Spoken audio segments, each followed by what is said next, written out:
Assalamualaikum warahmatullahi wabarakatuh. Kembali lagi sob bersama channel Sang Milenial. Pada kesempatan kali ini channel Sang Milenial akan membahas mengenai menentukan hukum Kirchhoff 2 loop. Langsung saja kita ke pembahasannya. Bagaimana sih bunyi hukum Kirchhoff? Jadi bunyi hukum Kirchhoff itu ada dua sob. Bunyi hukum Kirchhoff yang pertama yaitu kuat arus I. Itu merupakan simbol dari kuat arus ya sob, yang masuk dalam suatu titik percabangan A sama dengan arus yang keluar dari titik percabangan B. Maksudnya gini sob, arus A ini masuk ke titik percabangan, ke sini, dan ke sini. Dan nilai dari arus A ini nilainya sama dengan nilai dari arus yang keluar atau arus B.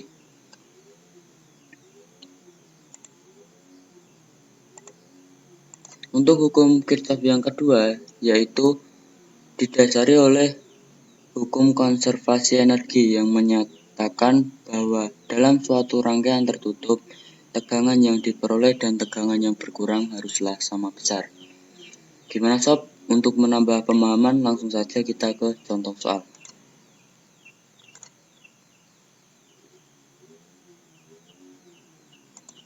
Ini dia sob, contoh soalnya. Perhatikan gambar di samping ini, yang ini ya sob.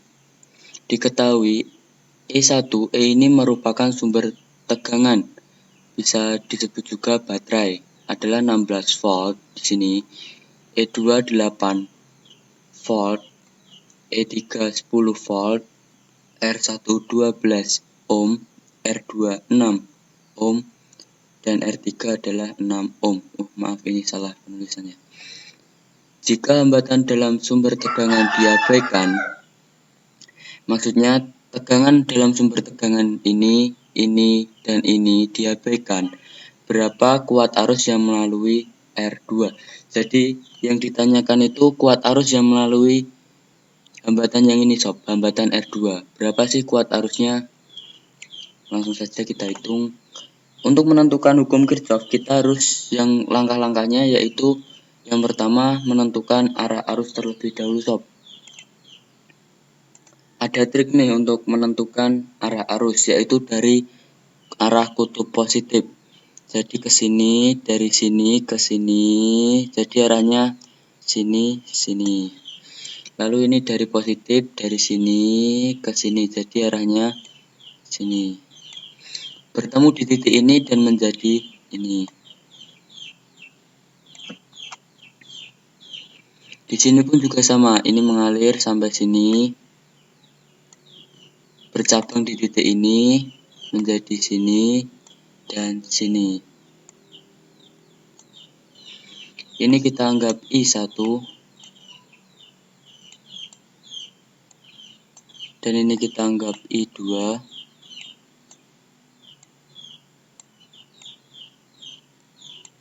dan ini kita anggap I. Gimana sih jalur arus-arusnya? Jadi gini sob, jalur arus I yaitu dari titik ini ke sini sampai titik ini. Ini adalah jalur dari I. Sedangkan jalur dari I1 dari titik ini naik ke atas, memutar sampai titik ini. Sedangkan jalur dari I2 dari titik ini memutar sampai titik ini. Itu adalah I2.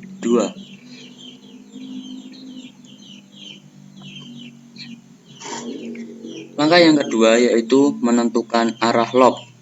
Nah, untuk arah lob ini bebas ya sob, mau diputar kemana. Kalau saran saya sih sesuai dengan arah arusnya.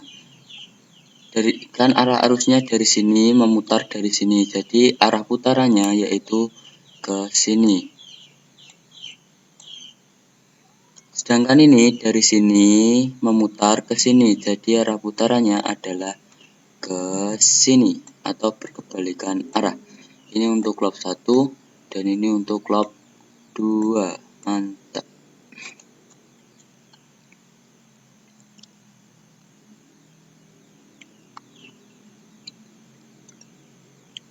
Langkah yang ketiga setelah menentukan arah lob yaitu menyusun persamaan hukum 2 Kirchhoff.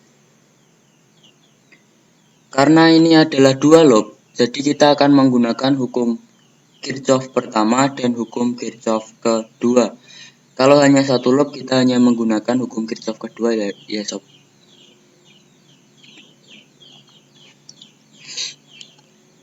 Langkah yang keempat yaitu melakukan eliminasi, dan langkah yang kelima adalah menentukan kuat arus I. Nanti ada di slide selanjutnya ya sob.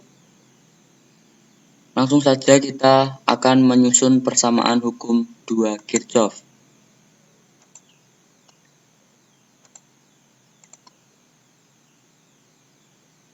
Sebelumnya tulis dulu ya sob, yang ini ditempatkan sesuai tempatnya dan seterusnya. Nah, masih ingat gak sob tadi hukum Kirchhoff yang pertama? Kuat arus I yang masuk dalam titik percabangan sama dengan kuat arus I yang keluar dari titik percabangan. Ini kan titik percabangan.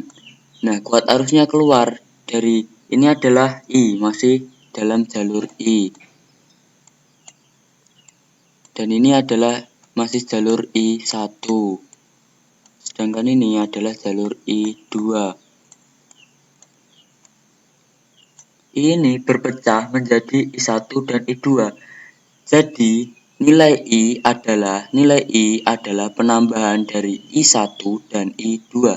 Maka bisa ditulis I sama dengan I1 plus I2. Atau bisa juga kalau diubah tempatnya ditulis menjadi I1 sama dengan I min I2. Sip. Kita sudah mendapatkan persamaan yang pertama.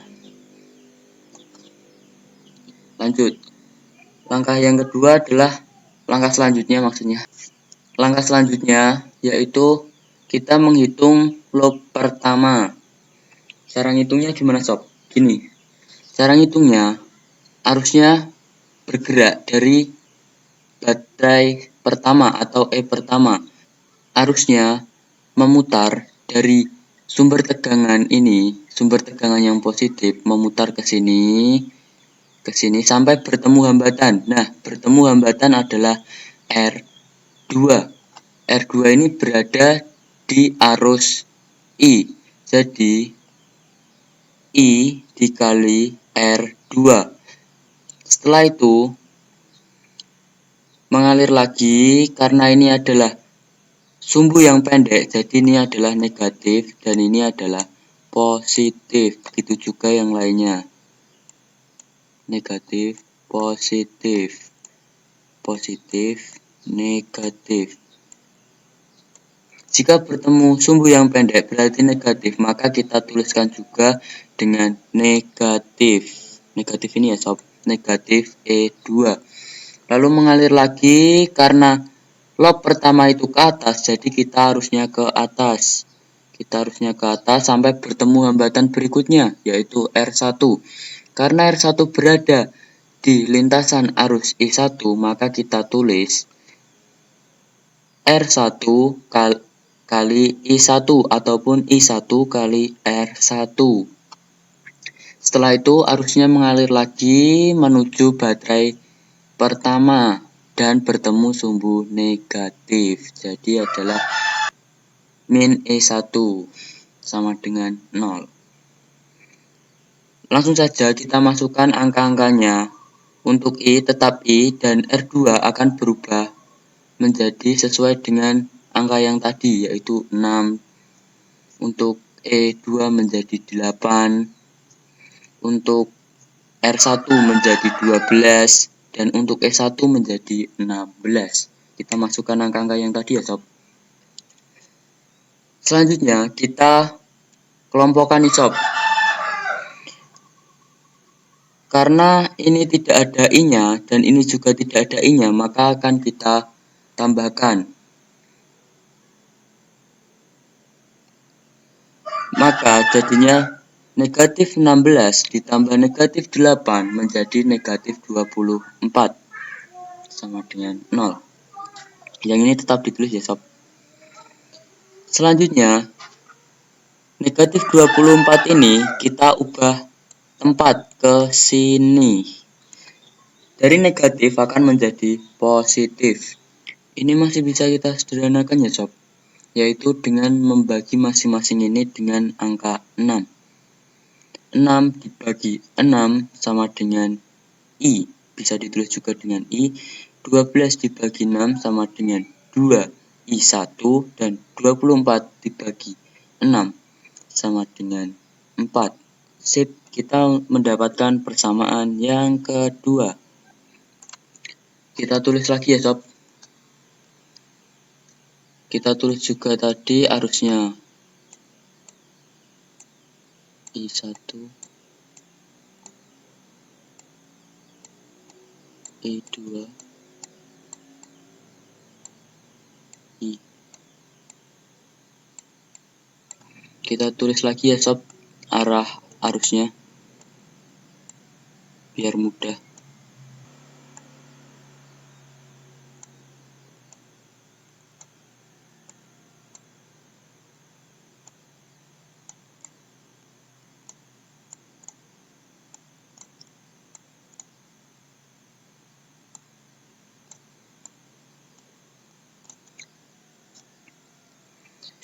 Langsung aja sob, yaitu kita akan menghitung arah dari lob kedua. Menghitungnya seperti tadi ya sob, dari kutub positif. Dari kutub positif arusnya mengalir, memutar ke sini, ke bawah, lalu bertemu dengan hambatan R2. Karena hambatan R2 ini berada di jalur arus I, maksudnya R3 ya sob, ini tadi keliru. Karena R3 ini berada di jalur I2, maka dapat ditulis I2 dikali R3. Lalu arusnya mengalir lagi karena ini bertemu dengan sumbu pendek yaitu negatif. Berarti kita tulis negatif I3. Setelah kita tulis negatif I3, arusnya akan mengalir lagi ke atas, memutar, dan bertemu dengan R2 lagi sob.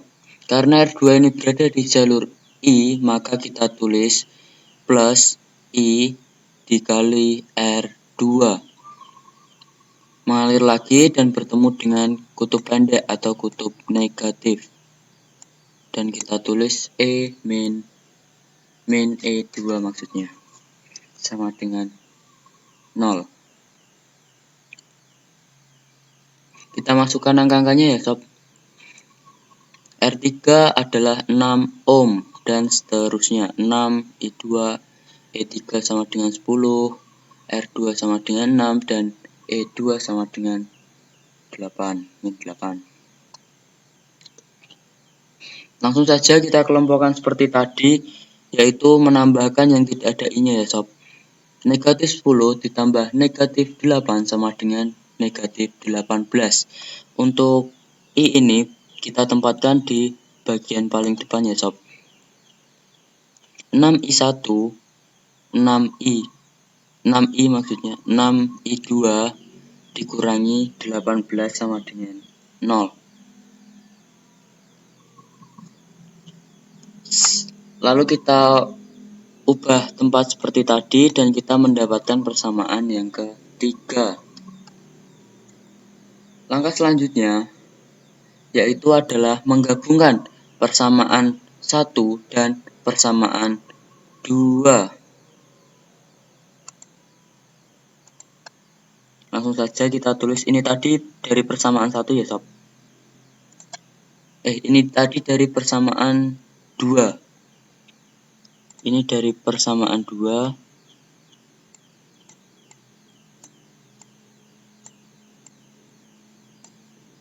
Persamaan 2.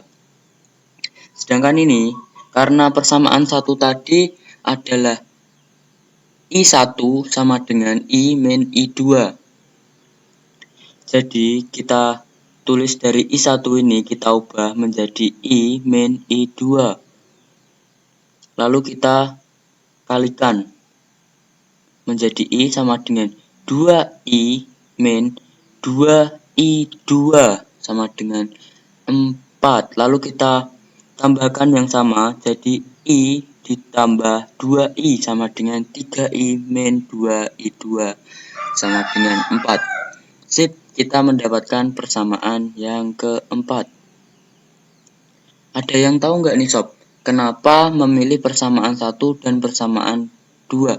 Karena agar menyamakan yang I1 dan I2 dari persamaan ketiga. Sebelumnya kan persamaan 2 hanya I dan I1. Karena ditambahkan persamaan 1 akan menghasilkan 3I1 min 2I2. Sama kan sob, I dan I2 dan I2 agar kita bisa mengeliminasinya. Langkah selanjutnya adalah mengeliminasi persamaan 3 dan persamaan 4. Kita tulis persamaan 3. Kita tulis juga persamaan keempat. Karena kita akan mencari arus yang melalui R2 dan arus yang melalui R2 ini adalah I, jadi kita akan mencari I dengan cara mengeliminasi I2-nya. Agar kita bisa menghilangkan I2-nya, yang persamaan atas atau persamaan 3 kita kalikan 1, sedangkan persamaan keempat kita kalikan 3. Maka hasilnya setelah kita kalikan, hasilnya akan seperti ini sob. Jika kita ingin menghilangkan I2-nya, kita harus menambahkan semua ini sob. Kita tambahkan 9 tambah 6 I sama dengan 15 I. Dan ini akan menghilang.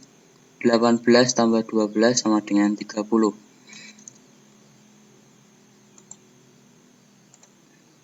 15 ini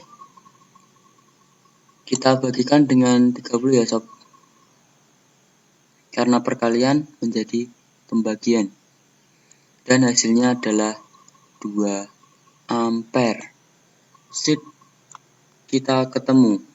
Jadi setelah kita hitung, kuat arus yang melalui R2 ini atau I adalah bernilai 2 ampere. Mantap. Oh ya sob, nanti di video selanjutnya akan saya buktikan kalau apakah benar sih pengerjaan kita yang menghasilkan I-nya sama dengan 2 ampere di sini. Nanti akan saya buktikan ya sob. Tunggu video selanjutnya. Akan saya buktikan dengan rangkaian listrik. Nanggung juga sih sob kalau tidak menghitung I1 dan I2-nya. Langsung saja kita hitung ya. Untuk menghitung I1 kita akan menggunakan persamaan kedua. Tadi persamaan kedua yang ini ya sob. Kenapa menggunakan persamaan kedua? Karena I1, karena persamaan kedua terdapat I1. Sedangkan persamaan ketiga tidak terdapat I1, makanya kita menggunakan persamaan kedua untuk mencari I1. Kita menggunakan persamaan kedua. Lalu kita ubah tempat ya sob.